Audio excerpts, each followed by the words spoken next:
We will go ahead and call the April 6th, 2023 meeting of the Historic Preservation Commission to order. That's fun. Can we have the roll, please? Didn't have this in the study session. Chairman Lane, Present. Commissioner Sibley, Present. Commissioner Jacoby, Present. Commissioner Barnard, Present. Councilmember Rodriguez. Here. Thank you. All right, thank you. So we do in fact have a quorum, although just barely, so we can continue. First item of business is approval of the March 2nd meeting minutes. Do any commissioners have any comments or corrections? And if not, I'd entertain a motion.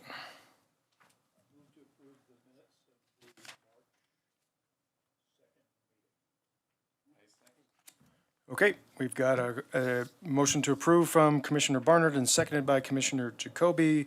All those in favor, please say aye. Aye. Any opposed? Hearing none, the minutes are approved unanimously. Thank you. Report from the chair. I don't have anything in particular to talk about tonight. So we'll move on to communications from HPC staff. All right, is that on? I think so. All right, good deal. I actually do have a few things this month. First and foremost, Callahan House has come to me regarding curbing that they are working with with Public Works on. So there's some street work being proposed for 3rd Avenue that could impact the historic curbing in front of the Callahan House. It's the Callahan House's board that these particular curbs are part of the historic property, and they really want to preserve and repair them. However, there's a disconnect in that Public Works really thinks that replacement is necessary. They do think they can match the style. There is a pretty distinctive style to this curb. That is, taller than what you would normally see, has an interesting little groove on it.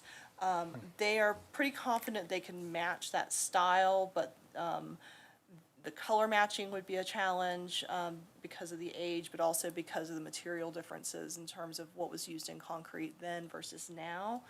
Part of the issue of Public Works thinking that they won't be able to preserve the existing curbs is they do need to put some gutter pans in for drainage purposes. So bringing this as an information item at this point, the ultimate question is what role does this commission want to play in this process, and whether you would like me to arrange to have representatives from the Callahan House and Public Works at the May meeting to give some additional detail on this project.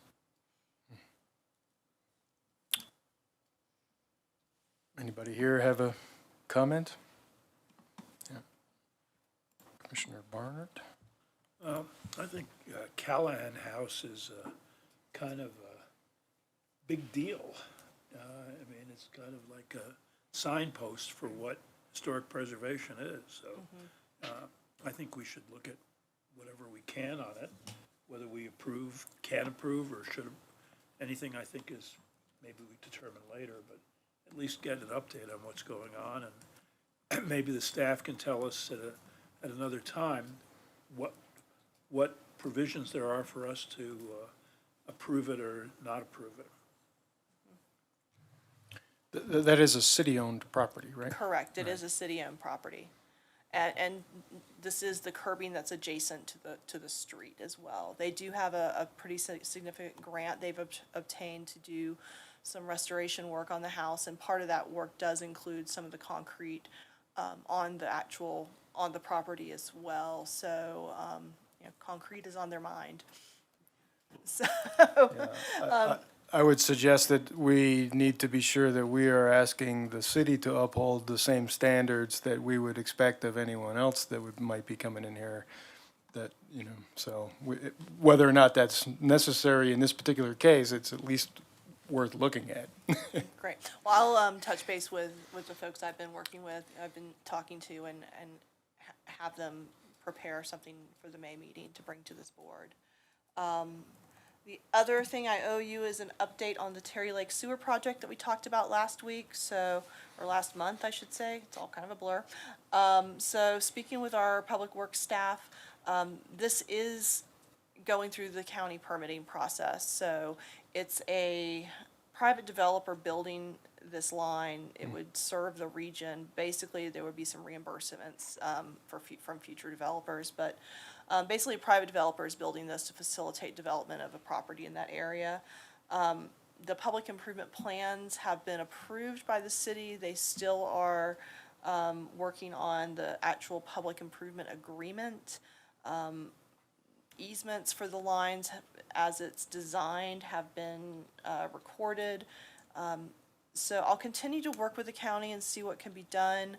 But the feedback I've gotten from the engineering folks is that it's a pretty heavy lift to redesign. That it would basically be almost a complete redesign of this particular project. So I'll continue to see what we can do as far as, if not outright preservation, memorialization of the farms. But I just from what I know of the engineering processes and the design processes, I think it would be a pretty substantial cost and effort, and not to mention time consideration to deal with this. That said, we'll definitely continue to communicate with our, public works staff, that when we have projects like this, to make sure that they communicate with historic preservation staff as well.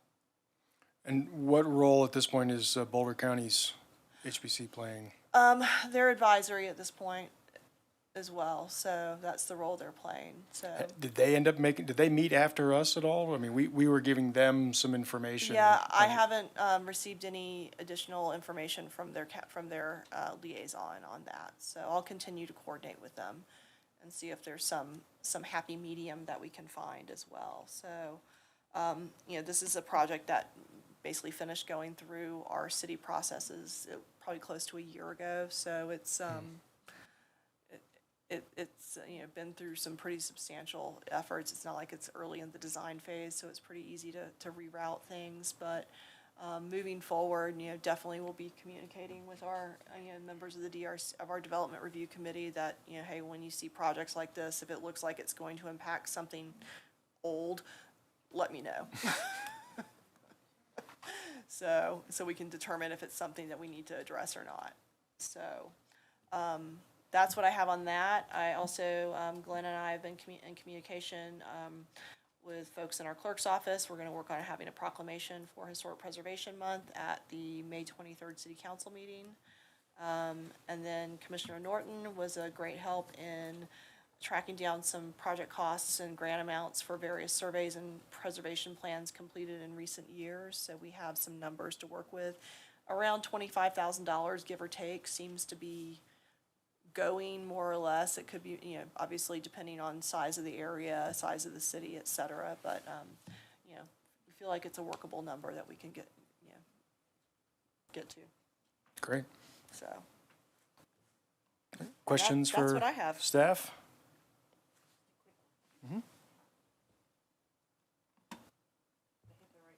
Oh, you're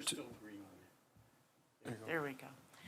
For the Terry Lake project, when stuff like that happens, assuming that it's just going to go forward, are those properties maybe going to be documented at all, so that maybe there's records of it for the future? I kind of figure there probably is a process for that.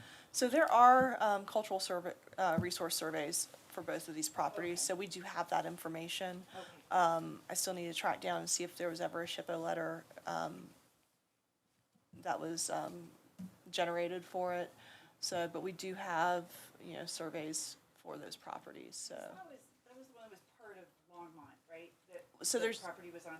Yeah, so there's two of them. There's the Beaupre property, which is part of Longmont, and then there was the Nishida Farm, which is in unincorporated. The part that is in Longmont, the Beaupre property, those structures are the ones that look like they're gonna be saved, or at least not demolished at this point in time. But the Nishida property would be impacted by this. So it's a real challenge because they are close to 66, and then future widening of the highway could also present some challenges as well. So we definitely have some, you know, I don't want to say compromises, but we have some coordination to do to see what we can do to facilitate at least recognition of these properties. Couple things. First, easier thing on the widening of the highway. It was a research project that I worked in a while ago, and I wouldn't look for that project to come to fruition anytime in the foreseeable future. It just, you know, it's been at the same exact stage for about 4 or 5 years now since CDOT put out their review of it. It's on the And- long range of the long-range plan. Yeah, and so, and as far as I know, it's not on the city agenda at all.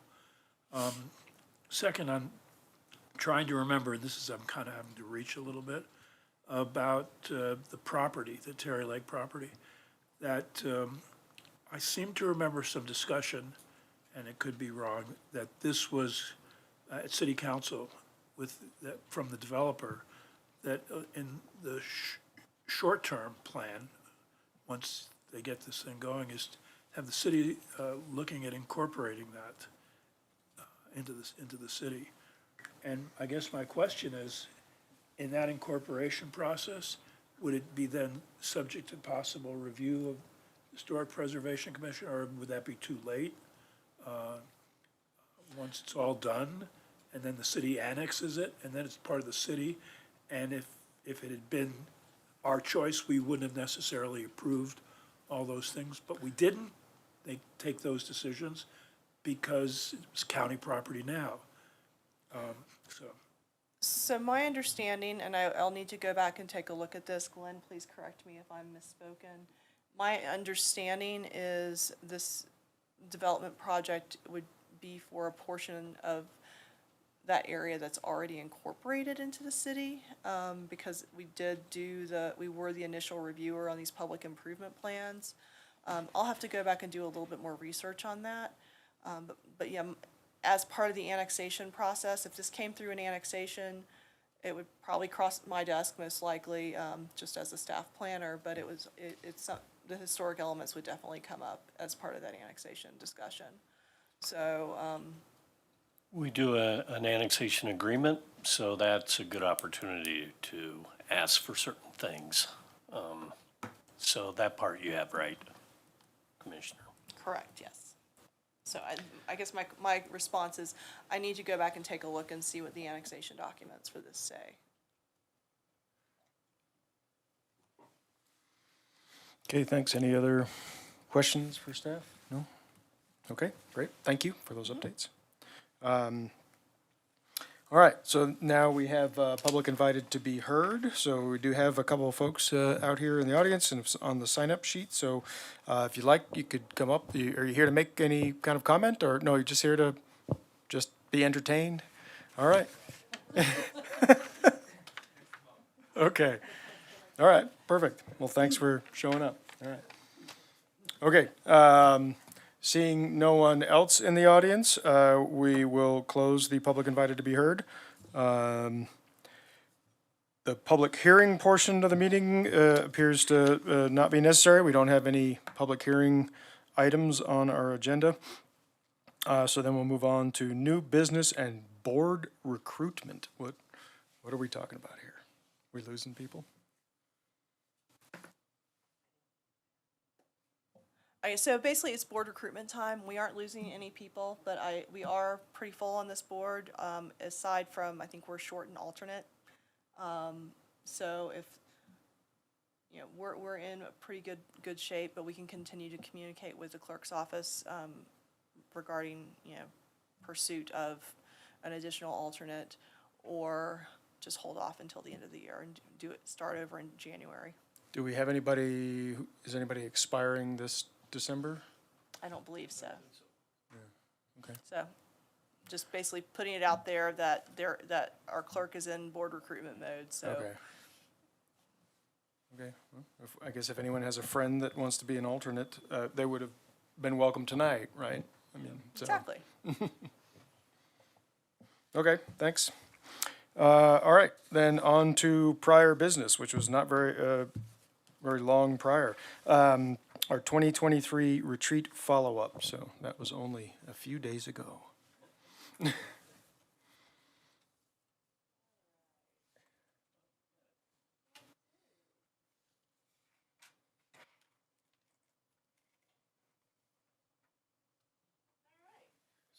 Let's mic up here.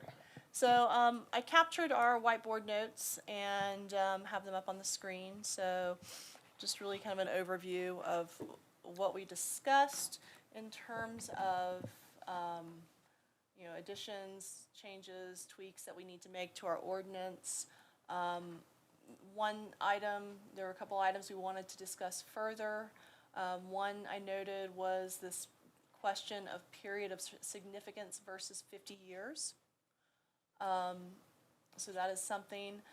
The other question related to, and this is probably, the second item is more long-term, but that would be, design guidelines for replacement of demolished buildings. So the big things we wanted to discuss, I think following up, and if anyone has anything else to discuss, we can jump in. Was that period of significance? We talked about state programs. That's something we're continuing to look at. And items that we needed to look at in terms of doing cultural resource surveys and preservation plans. The question of certificate of merit, and let's see, as well. And the really big one was property owner outreach. So that was another big one. That was less code and more work plan. So with that, we can pull up any of the attachments that we had on Saturday if folks want to discuss anything in particular. Glenn, is there anything, did I capture? I kind of skimmed through it. Missed local, you scroll down. There's an addition to local. Oh, yeah. It was, You're talking about that top yes. item, the local to historic? Yes, Yeah, 070. right. That was just a note to call it a local To historic specify, district. right. So just to clarify between local and National Register. Right, because we have 3 historic districts, but they're national districts. We have no local districts, we only have local landmarks. And the code section that we were talking about at that time was if someone wanted to actually take the time to create a local historic district, right, yeah. Yeah, so. Yeah, yeah. So I guess I'd take feedback from the commissioners. Do we want to pull up that ordinance language again and cruise through that? I know there were a couple of points that I forced everybody to stop talking about so we could get through it.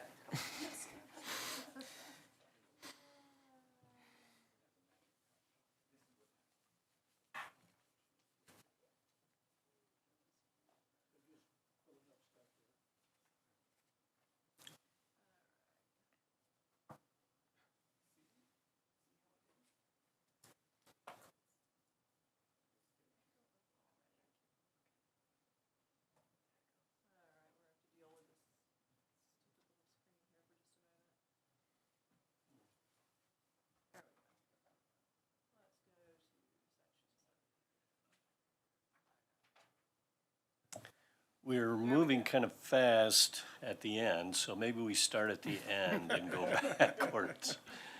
That'd be okay. There we go. Yeah, maybe run it all the way down to the last page. Okay. Yeah, so this particular section, application for designation of a historic district, it would be a local, just adding in local district here. Yeah, So Good. that's really what we're talking about here. All right, so down to the bottom. yeah. It's for demos. All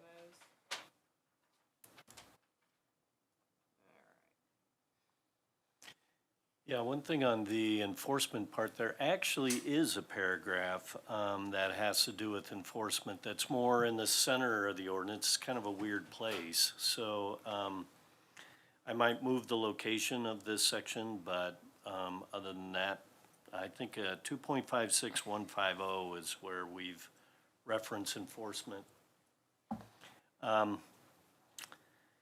And then the other thing, when we talk about maintenance requirements, something that I saw, I think it was in the Lafayette ordinance, it references the International Property Maintenance Code, which is a code we enforce anyhow. It's through code enforcement.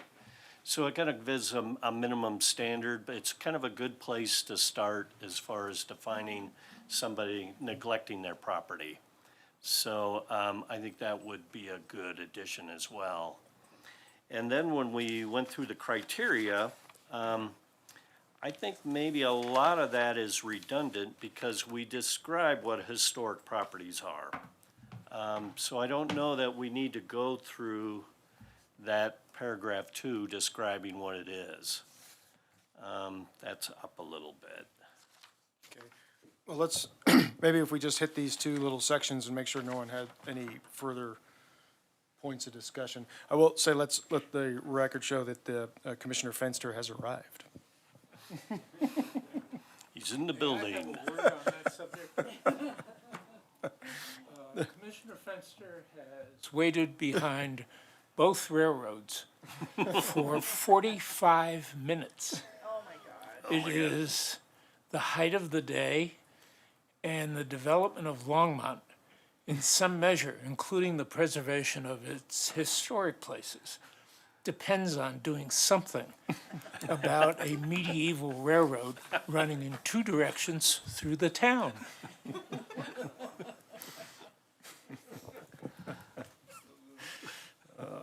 Happens to everybody. I'm aware of a railroad crossing that has its own Twitter page, that it's, because it's so, has its own Twitter account, it's so bad, notorious. Is that at Martin Street? No, it's in Jacksonville. It's the San Okay. Marco train. All right, so the maintenance requirements, so other than adding in reference to the International Property Maintenance Code, which is, of course, as Glenn mentioned, adopted by the city, any other comments on this, or are we good with this provision? Okay. So then enforcement and penalties, I'm gonna scroll down to that, that's the last piece, right? Right. Yeah. Yeah, and this basically references the section of the municipal code that is the typical enforcement, which I think I mentioned is a $500 fine and up to 90 days in jail. But then we go a little bit further, and we've seen this in other codes, and this was actually researched by our outside counsel, where their communities impose, maybe more painful, is a moratorium on permits for a period of time. So we've added that in to the potential draft. Right, and these, just to clarify, these only apply to a landmarked property. It has to be designated landmark. In this Or- case, Or would it be designated refers back to well, something that, demolition goes above and beyond designated, and so this would be enforcing that as well, okay, right? okay. Well, I just want to make sure that when we say alterations to a designated property, what does designated mean? A local landmark. Okay, right. Yeah. So it does not, because in other areas here, we refer to a building that might be historic, Right. and that might be something that has a cultural resource survey that says it has some value. But we're not talking about that kind of a property in this particular code language. Well, I'm glad you mentioned that, because the nuance is when we're talking about maintenance, now we're talking about maintenance of a designated structure. So it doesn't do anything as far as a historic structure, which might be, we have a survey on it. This goes and enforces against a landmark or an adopted local district. So, but the enforcement chapter is anything in the ordinance. Those enforcement rules affect. Okay. Yeah. Commissioner Jacoby. Yeah, I'm hearing what you're saying, but what I'm seeing here, it says on that last line, B2, moving or demolishing a designated property or an undesignated property that is subject to section 2.56.190 can get the moratorium on building permits.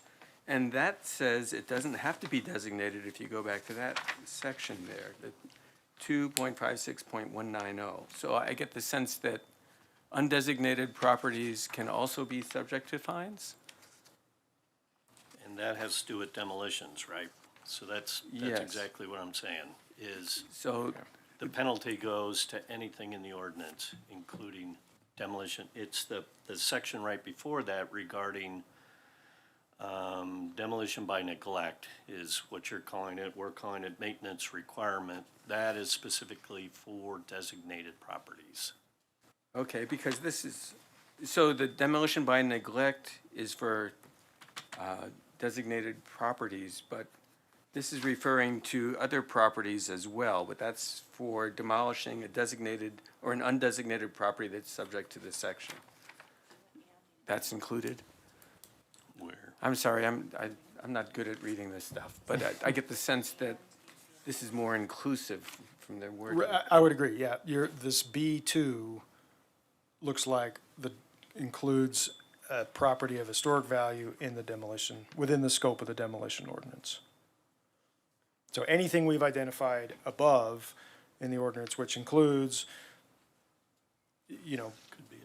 properties that might have value because they've been identified as a cultural resource survey or a contributing building within a district, then those would be covered by that 256.190.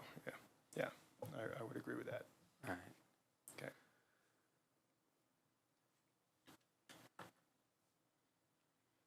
Okay, well, this feels like it's pretty clean and simple, and especially if it's consistent with what other cities are doing across the region, it makes sense to me. The only other thought I had, we had that wonderful spreadsheet that was made for us. Most cities are are fining up to $1,000.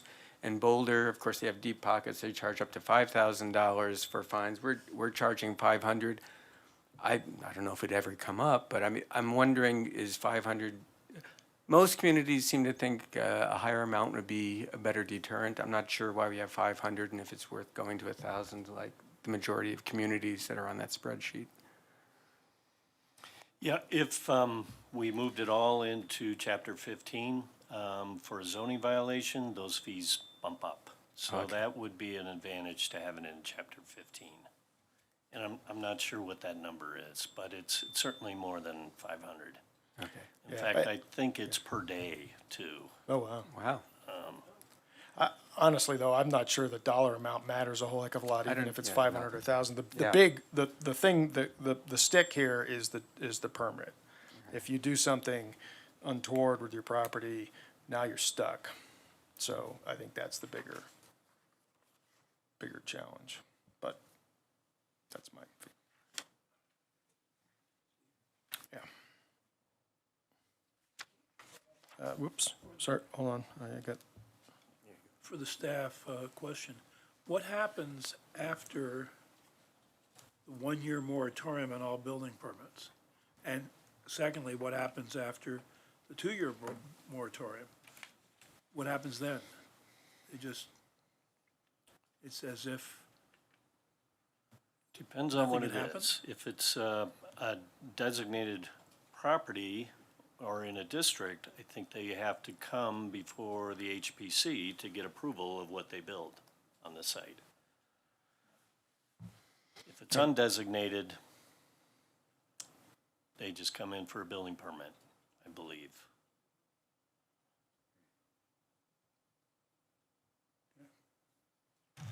But now,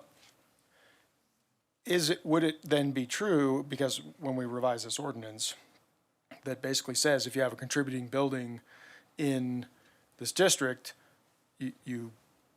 then these requirements apply, so therefore, when you apply, I mean, you would need a database that said, this is a contributing building, so it would potentially get flagged again when the building permit comes up, because otherwise, how do you know?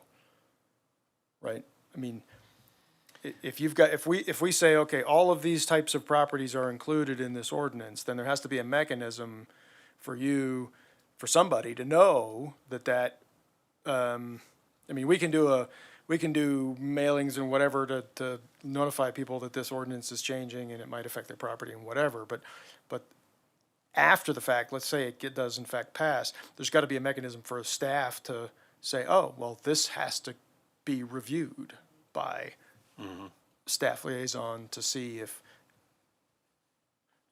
under the same, so that's gonna have to be put into place, otherwise you'll have no way to track it. Well, we define it in a number of ways, and one of them is through a preservation plan, which would be the ideal thing. But I think there's enough things in there that we could catch it prior to that. Because anything that has a survey that says it meets 3 of the 4 criteria or something like that, or is contributing to a potential district, falls under that historic property, which the demolition part address. But I'll take a look at it and make sure that it's there. But yeah, we talked about on Saturday that notice is really important. So I think at a minimum, we would get out the notice to anything we have identified now immediately. But our goal is to do that preservation plan that would further, I guess, make it more of a public record. Right. Commissioner Sibley? Yeah, this may just be me not understanding all of the permitting part. But when we were talking about enforcement and penalties, and we've got the permit lapse of 180 days without extension, I'm not entirely sure what that is meaning, number one. Number two, I work for a developer, and I know it takes them sometimes 3 months to get an email out.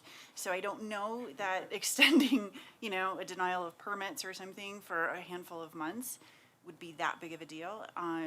So when I, look over at Loveland, who is saying 5 years, of no permits, I think, oh, well, now that would hurt a developer. Or, somebody that was thinking, okay, the money is a small amount of what their considerations are, but time is, more important sometimes. So I'm just kind of throwing that out there too, because I'm not exactly sure. I may be missing the point a little bit. So that was it. I think our outside attorney thought maybe that was too big of a stick. Because we did look at it, because they're anywhere from 0 to 5 years. So we kind of split the difference to what he thought was more doable. And I will add, I worked in Loveland for 5 years before coming here, and I don't recall ever hearing about that ever being applied. So it may be there on paper, but I don't know that it's ever been implemented. So things could have changed. Yeah, things could have changed, but I'm not aware that was implemented.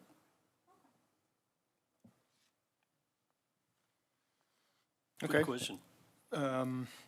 So what other sections should we be looking at here? So we're good with the maintenance and we're good with the, Well, maybe go up to 2.56190.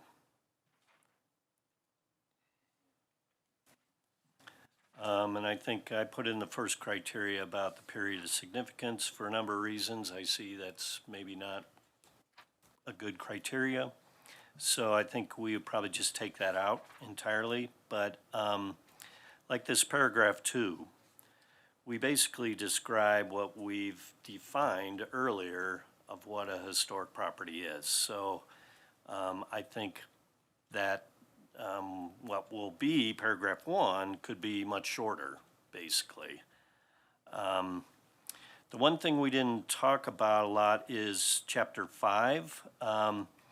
And we've seen this in other codes where you can't just come in and demolish property and leave it, well, you can certainly leave it vacant, but part of this says you need to show us something that fits within that district. So I referenced a section in the Land Development Code, which doesn't have anything in it yet, but would be those design guidelines, basically. In the interim, we could just say, consistent with the Secretary of Interior goals for historic properties or something along that lines. But we do have some planners on staff basically, and our intent is that we get them started on what those design guidelines would look like.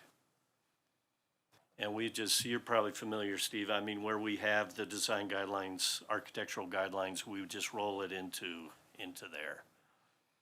And it'd be something like design guidelines for the regional town center or something. And I'm hoping this will help satisfy some of the concerns we've heard from Henna as well, that development should be consistent with the neighborhood. And someday I'll show you what the governor is proposing, but we won't do that tonight. Okay, thank you. So, yeah, all right, so let's, I guess, any comments on these 5 provisions? Yeah, go ahead. Well, for this section, it's not specifically on those 5 provisions, but the section is titled Review of Permits for Demolition and Removing of Undesignated Structures, if we had undesignated, removal of total. When you say permits for demolition, that to me implies total demolition. But again, if that, looking at that breakdown of what different cities are doing, most cities are also adding partial demolition. And you do define partial demolition earlier in this as greater than 50% of the building, which is a very significant amount to become officially partial demolition rather than just modification. So I would suggest you specify review of permits for full and partial demolition, not just permits for demolition. Because if you're demolishing more than 50% of a building, I think you're having a significant impact, and I think that should be included. Yep, well, that's arguable, but if demolition is defined earlier, if the term demolition is defined as X, Y, and Z, then you don't need to repeat it again here, because it's. Is demolition defined I as full think we and did, partial? right? Yeah, Yeah. I think we We did did define change it. it. And, well, you defined partial demolition, but you defined demolition as including full and partial in this kind of instance.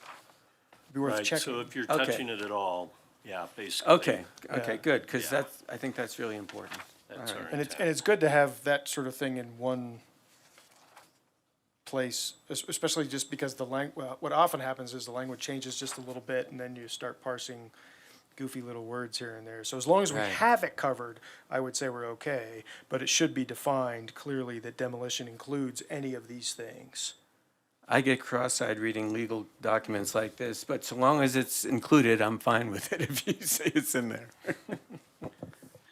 So specifically, one of the topics that we talked about in the retreat that we never quite resolved was this, within the original subdivision, city subdivision, any structure X within a period of significance. I think we were leaning back towards any structure 50 years, or older, and just, which I don't know is a particularly problematic, well, it's gonna get there, right, eventually, and we'll just have to deal with it, but, it seemed like there wasn't a better way to handle that.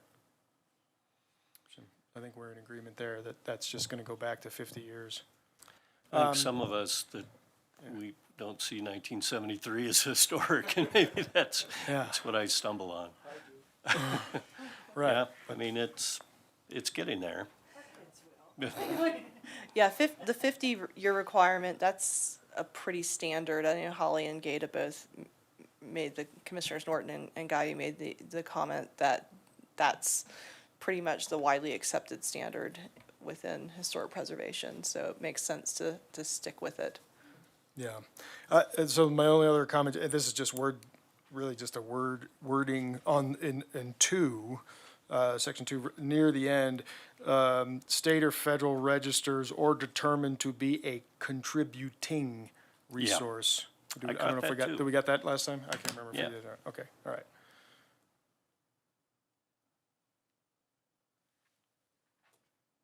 Let's see, Commissioner Sibley. Yeah, and I think that it was Fort Collins where I read this. I have too many things highlighted, sorry. But there, in one of the sections, it did say that it was, you know, contributing buildings and blah, blah, blah, things that have been designated. But they just blanketed it and said anything 50. And I thought that that's, you know, kind of what was on here too. But I thought that was kind of interesting because who knows, you know, sometimes things slip by because of other changes, but there could be some important things to save. So I just wanted to throw that out. I'm pretty sure that was in the Fort Collins stuff. That I You know, read. one thing I noticed that caught me as odd in Fort Collins is they excluded single-family residents from the 50 years old. I didn't see that. I don't know why, but it was, I don't know whether it was commercial buildings are more important to them, or Covered somewhere else? maybe. Yeah, I don't know. Yeah, I'll highlight that, because I picked up on that, and I go, well, that is an oddity that I haven't seen. Yeah, I did not catch that part. I just saw the less than 50 and, or, you know, anything that was 50. So yeah, Yeah. yeah, I would definitely include residential, you know, so, okay. They applied the demolition to anything that's on a state or federal designation too. Or is contributing, or, yeah. It was pretty broad. It was. Yeah. And they have funds available that, to keep you from demolishing. Commissioner Barnard. At the risk of being a nitpicker, A2, at the end of the sentence, it says district. I think you need a T there. Yes. Somebody caught that on Saturday. Did we? Yeah, it's Might have been me a then, little bit too. of a blur. I am looking at this now and wondering, so the difference between 1 and 2, in effect, 2 is a little bit more narrow, right? And 1 is pretty broad. So does it make, this is just a question, does it make sense to just use 2 for everything? Because or do we really want anything that's 50 years or older within the original subdivision to be reviewed? Because at some point, we're gonna end up reviewing, you know, buildings that were built in, you know, 1980, 1973, and is that the intent? Should we just put everything into a structure identified as a cultural resource survey, et cetera, et cetera? I thought it was within the original subdivision, that's 50 years old, but doesn't look like it. Yeah, but I guess in today's code, it just says anything within the original city subdivision. And then if you're outside the originals, then you have the standard of there has to be a survey done, or. Right. And just a question, I don't know if any commissioners have a thought about that, or whether we want to be broader inside that original subdivision or not. Commissioner Sibley.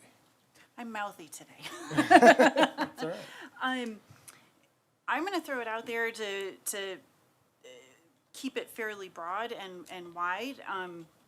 I don't know exactly what all the stuff is that's, you know, they're talking about for, you know, to change the housing and things like that.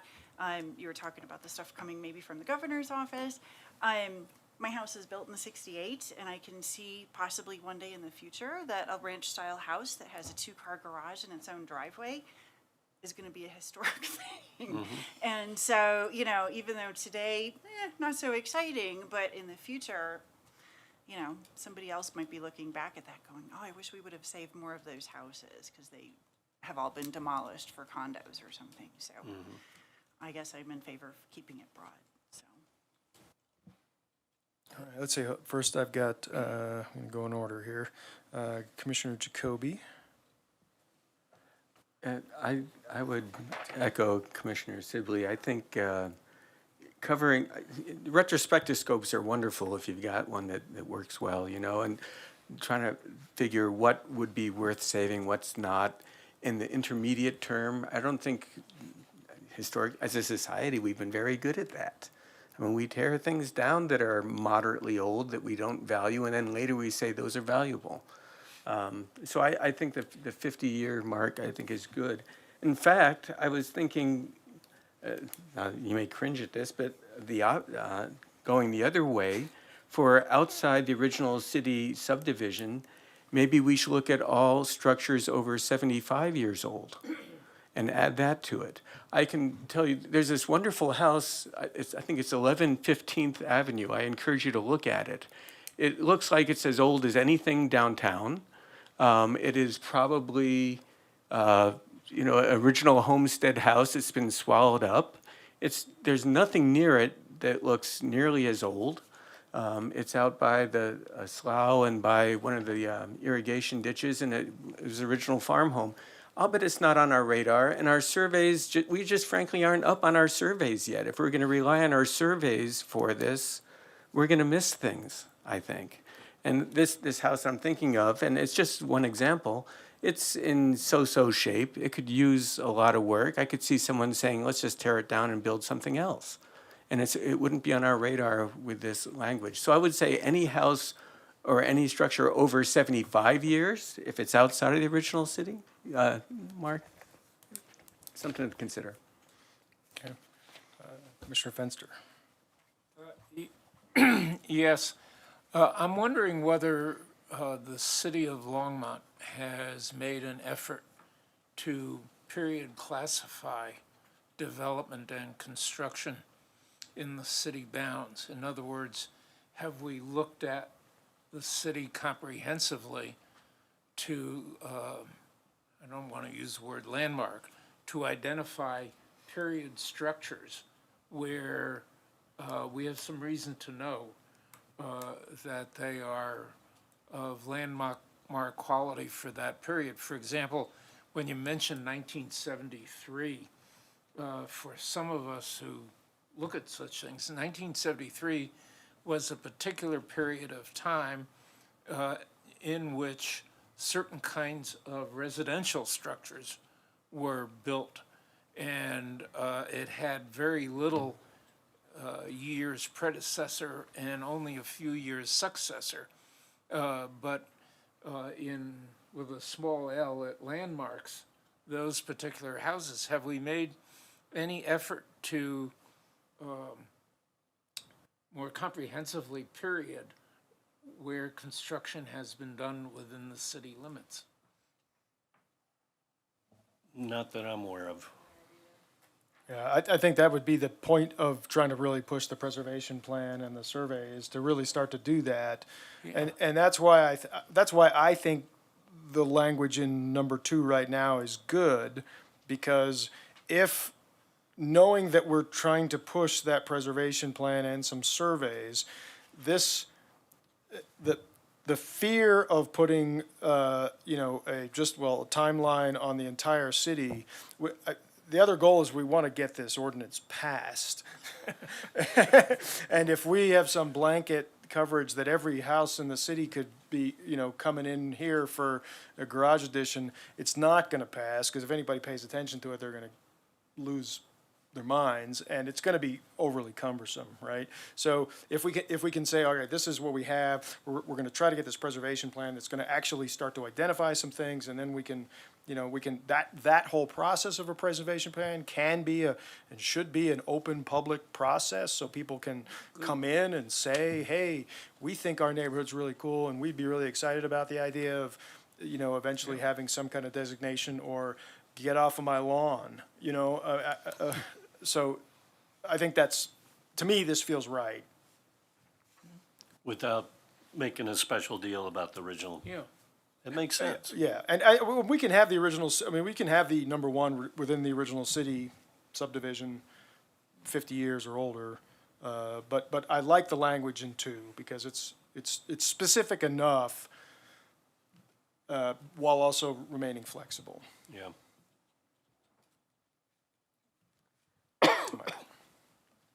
Any other comments or on this section before we scroll? What other pieces of this ordinance were we That- overly chatty about on Saturday? That was the major part. That's the meat of the matter right there. Okay, so what do you, go ahead. Let's see. Commissioner Jacoby. This is still sort of my pet project, but I don't know if we ever came to conclusion about doing something about a certificate of merit. And again, when we designate a house, it serves 2 functions. It serves to recognize the house as something special in our community, but it also serves to give us some oversight into the maintenance of the historic character. Those are 2 different things, and I think we could modify a certificate of merit to require a certificate of appropriateness for external additions if we hung the carrot of the permit incentives we give for historically designated homes. We can't give them the tax incentives. We wouldn't give them a little brass plaque. We'd give them a little bit less, but we would still retain some control of the exterior appearance and maintenance of some of these historic, but maybe not so special homes.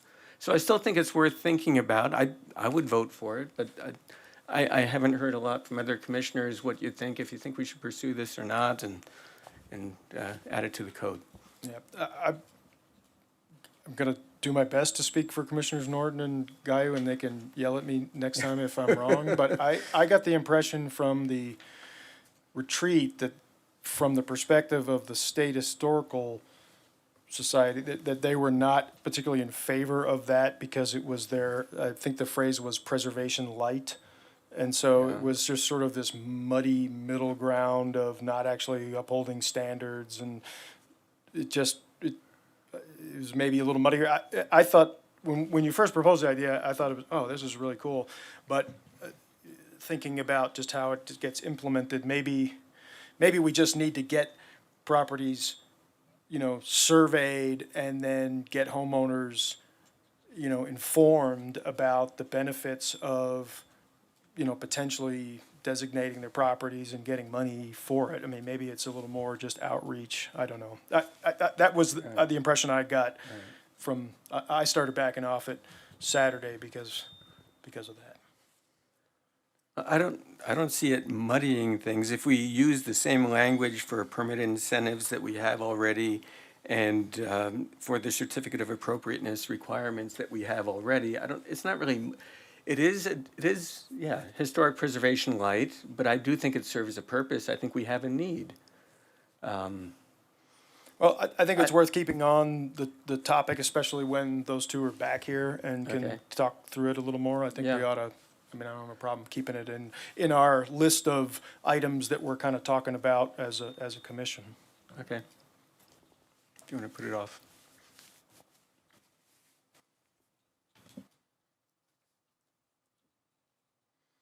Okay, any other comments about the ordinance? Okay, hold on, Sibley.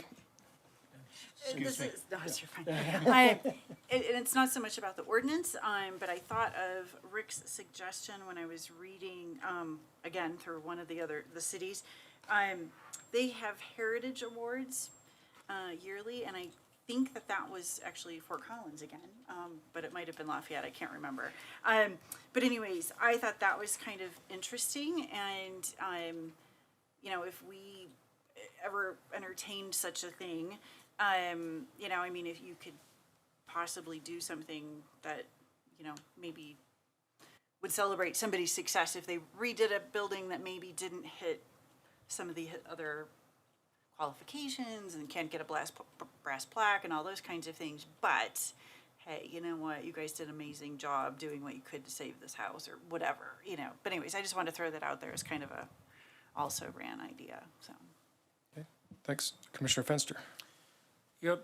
Before we leave the subject, I want to go back to the notion of historic and this commission doing something that anticipates the oncomingness of the classification of historic. So we have all of us have a rather colonial predicate for historic, but there are period pieces in Longmont, and some of them really stand out, and they are not classically historic. They are, however, call them monument pieces. They're worth preservation if that can be made economically viable for the owners, et cetera, et cetera. And the owners ought to know that these structures have historic significance. A 1973 house built in Longmont, Colorado has, for me, based on my background, historic significance, which will be known in the future.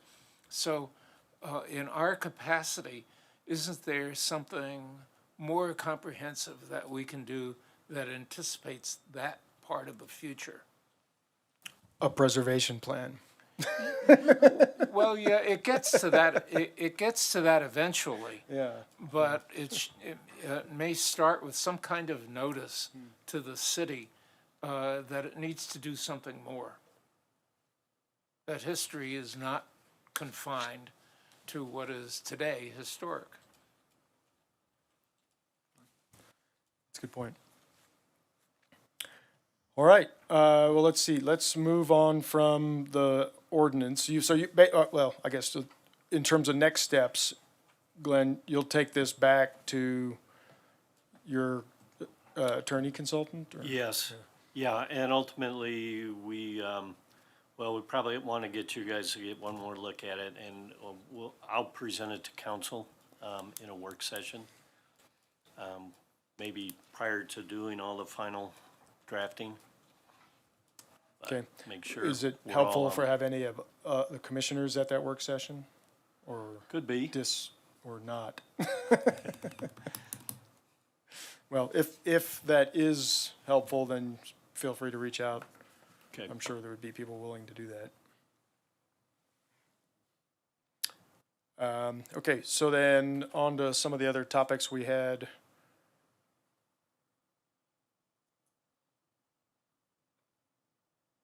From the retreat.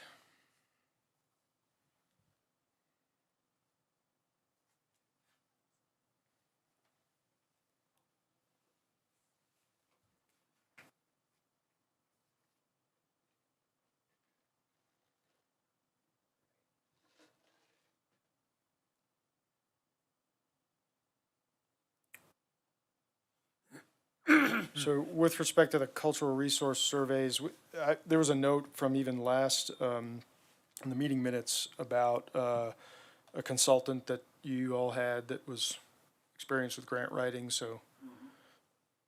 Yeah, and I think we all talked about that survey plan is really an important first step, and at those prices, we can do that. Yeah, great. Great, okay. Of course, there has been inflation since the summer, so Well, Commissioner Guy was throwing out twice that amount, so I was happy to hear that it was a little more affordable. yeah.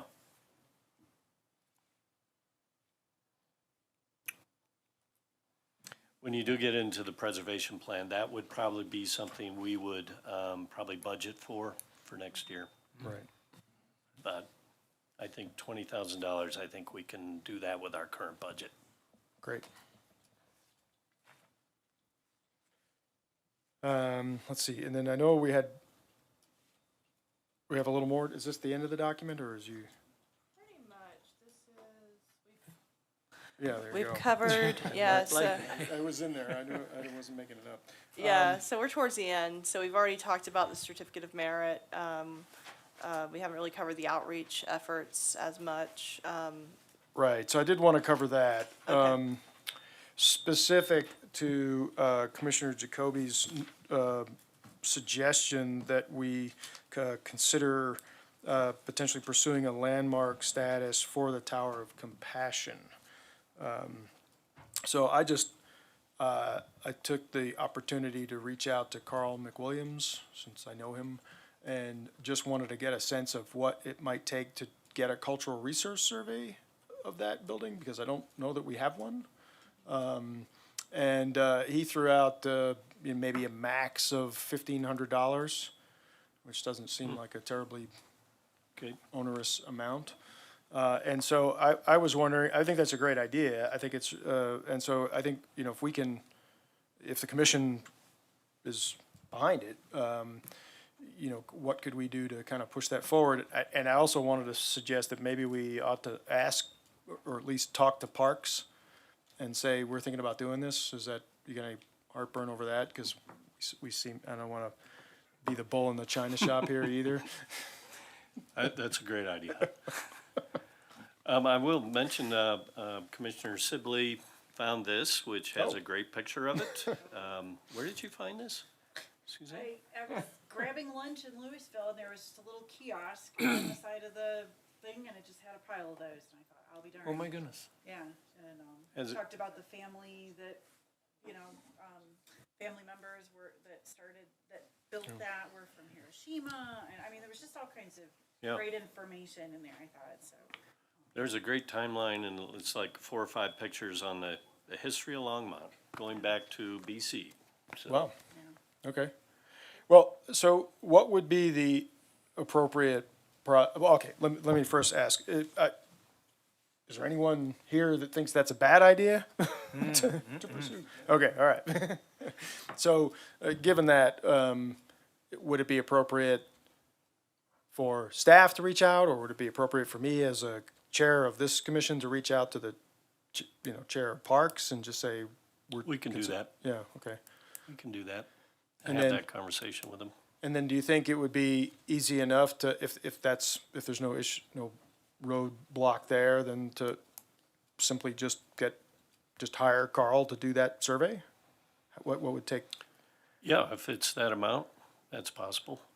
Yeah. because we even have some funds associated with HPC, right? I don't know what that is, but I thought it was, Really?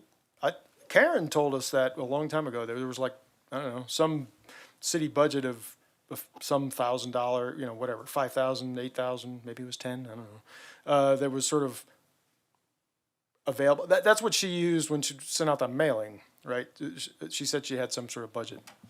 I'll have to confirm that. I'll check with Jane. I do know that some of that budget was used for, sending folks to the Saving Places Conference, and also, just making sure we have a stash of, the historic landmark plaques as folks come in with landmark applications, so, or need replacements, so. Okay, But I'll check with Jane on that. okay, thanks.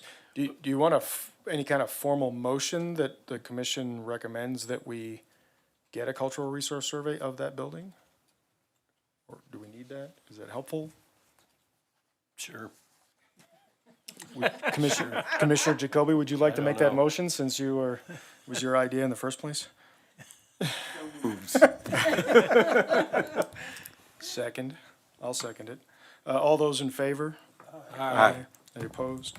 None? Okay, there you go. You have a motion from the HPC that Okay. we get a cultural resource survey of the Tower of Compassion. And we will vet it with Parks folks. Ultimately, it's a city council decision too, so we might touch base there. See if there's any reason, be whether for or against it, so. Okay, anything else from the retreat that commissioners would like to discuss?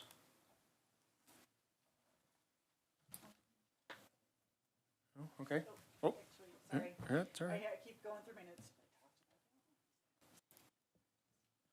Commissioner Sibley.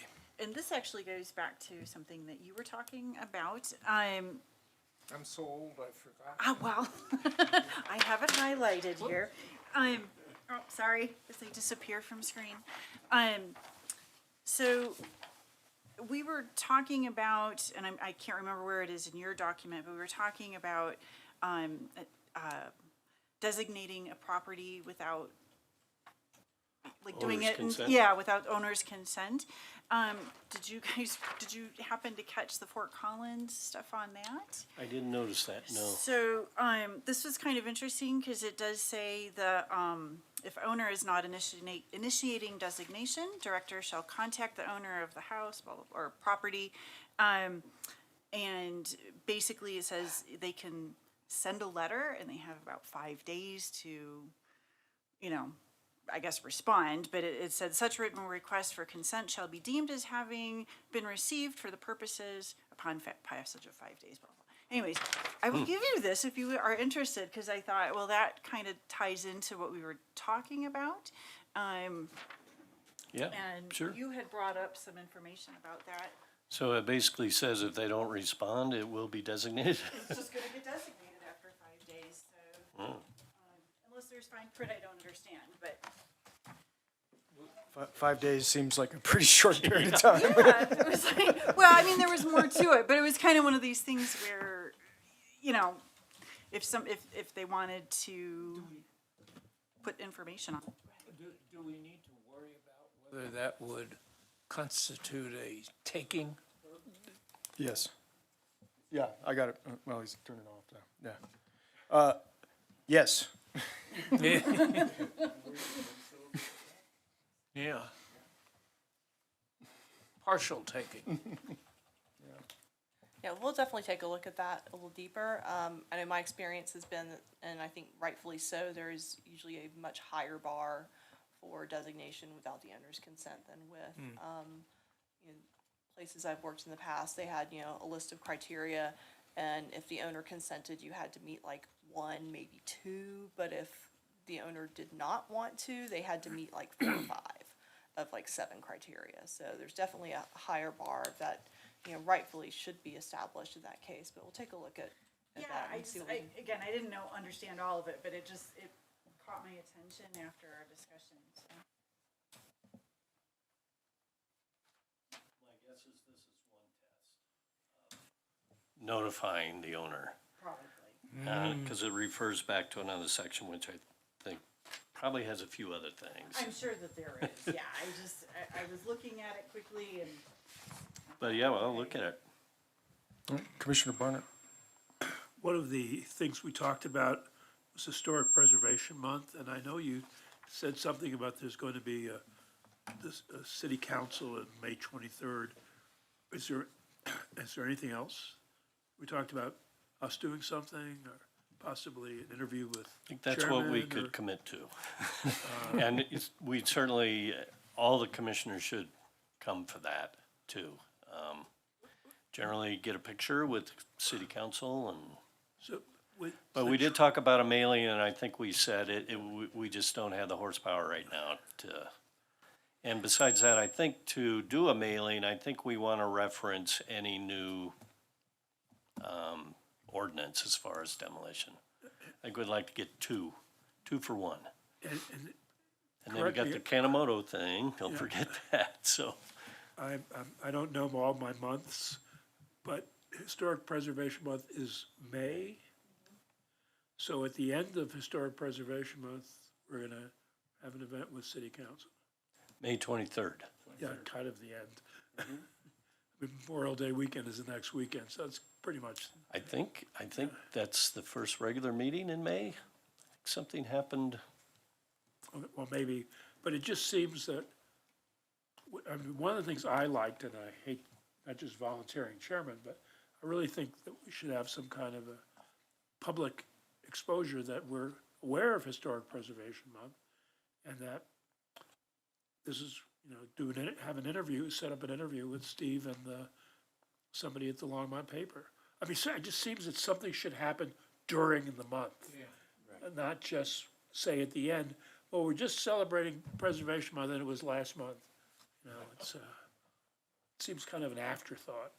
Not that the city council shouldn't do it, but just, I would prefer that it come up in an April meeting, but, that May is such and such, or that we get it earlier in the month. But at the very least, I think it would be good to have the public aware that there is a Historic Preservation Commission, that we're doing a bunch of stuff, and that could come out in and an interview with the chair. We can ask if the newspaper's interested. Sorry? And I think realistically, this is something we can start looking at now for next year as well, and putting in work programs. We can, if we start thinking about it now, we can, because so many of these things need to be done pretty far in advance. So we'll start, doing some brainstorming for 2024. Okay, and I think that's a good idea, but I still would like to discuss the idea of having Steve do an interview. And if that crosses any lines that I'm not aware of with the city, I don't have a problem with it, but I can't make them do an article, Steve. But we can touch base with them and I'm explain sorry, to them. we say them, I'm missing. The press. Okay, but, that's, okay, so that would be coordinated with you and Steve then? Or We can touch base with the newspaper and see if they'd be interested.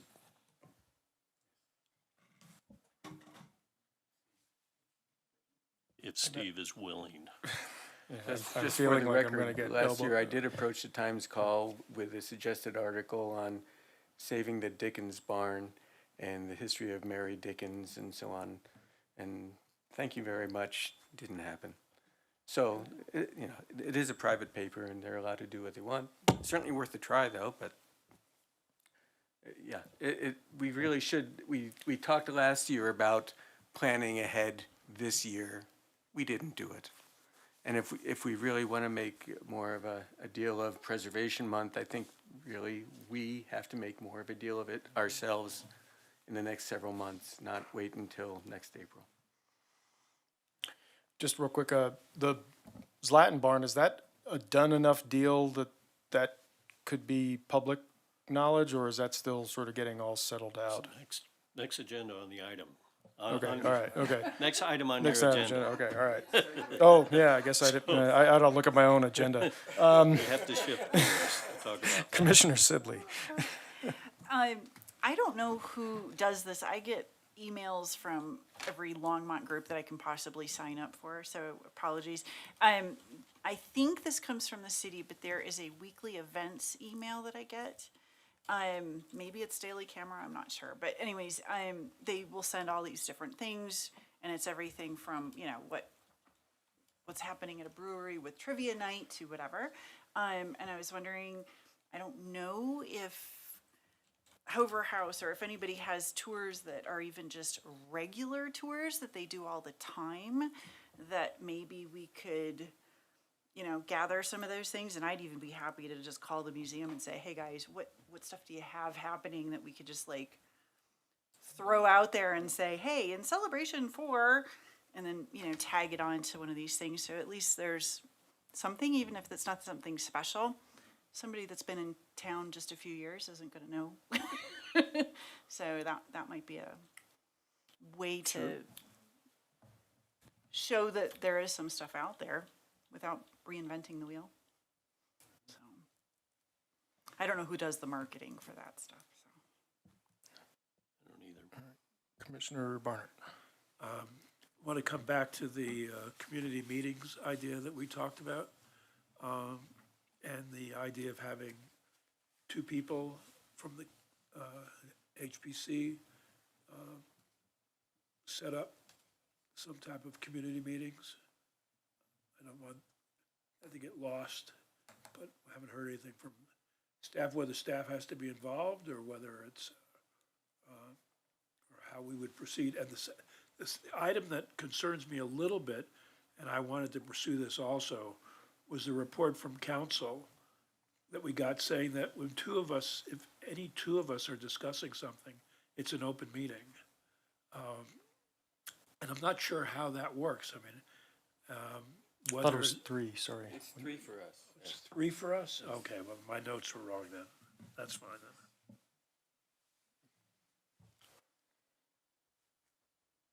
So if, I guess just to follow that up, if we did have 2 commissioners sitting, notice that we were there for some sort of resource, if people wanted to show up and talk about things, is there any need for any staff to manage that? What's the sort of protocol for those sort of things? So you're talking similar to like, the council does. Right, yeah. There is staff that do set that up and get that advertised and everything. Okay. So we would probably reach out to them Yeah. and see if they have the capacity to do that. My thought was that we could, perhaps a good time to try that would be if we, once this suggested ordinance got put out, you know, it can be potentially around that if there's, I don't know if that makes sense, actually. I guess it's sort of after the fact, but, Well, you could do that before it's adopted. yeah. Just to have a topic, you know, anything, I don't know. But I guess it's something to think about, and perhaps if there are other commissioners that would be interested. I mean, at some point, there's a matter of, you know, there's only so much time in the day, and this isn't anyone's day job here on the commission either, right? And, you know, speak for myself, I have a fair amount going on. So I you know, there's a limit to how much I got to stretch myself to do these things. I mean, one phone call with a paper is no big deal, but we'd need to have a kind of a willingness as a body to do this, you know, each. Yeah. I was just thinking, how many people typically show up for coffee with council? Do you get a large number or a small number? Is it very variable? We had over 60 last 60 and you do it monthly. So, and that's covering all topics for the city. I have a tough time thinking we're going to get a consistent number of people interested in historic information if we did this on a regular basis. One thing I was thinking just while we're talking here is sometimes they have Main Street festivals and people set up booths for everything and anything. And we could set up a booth there for historic preservation. We could invite the St. Vrain Historical Society to come there too. And just whatever we can do, get manpower there, anything historic, just to drag people in and maybe raise awareness at some event like that. That would be a one-time event for the year maybe, but there's a million people milling around on Main Street at that time. And so I think the odds of engaging people might be better at something like that than just sitting down at Ziggy's and saying, hey, come talk to us. And we'd just be sitting there watching our coffee go cold, I think, frankly. Judging by the number of people at public invited to be heard on Tuesday's city council in comparison to the folks who came here, I would tend to agree with you.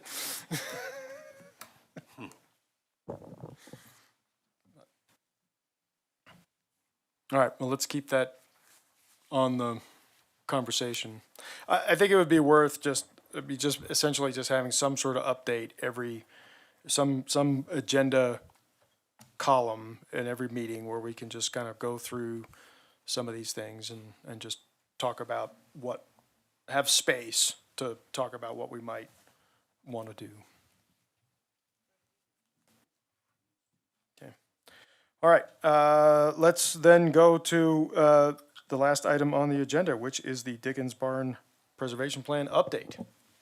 Sure. So really just the update on this one is we are trading the agreement back and forth with lawyers and have some little details that we need to finish coordinating with our parks people.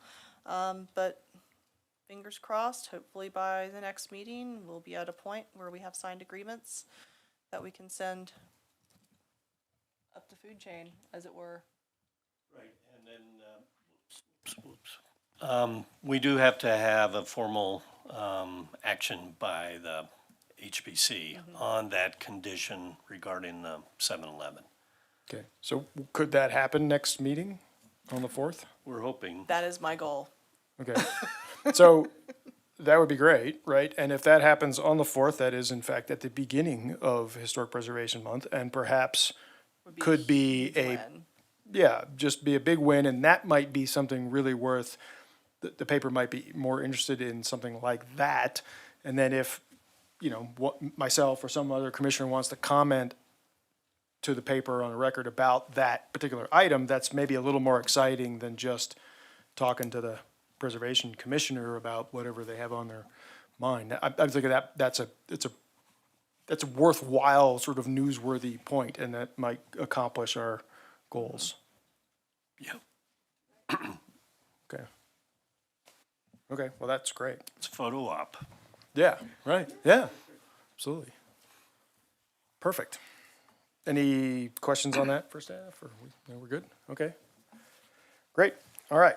Well, then, any other comments from HPC commissioners? Anyone else have anything they would like to say tonight? Sorry, I didn't. Yeah, go ahead. You said that staff said they were gonna look into the available funds, just reminder to, at some point, I mean, I already made my reservation, so I'm going whether there's any reimbursement or not, so. For the,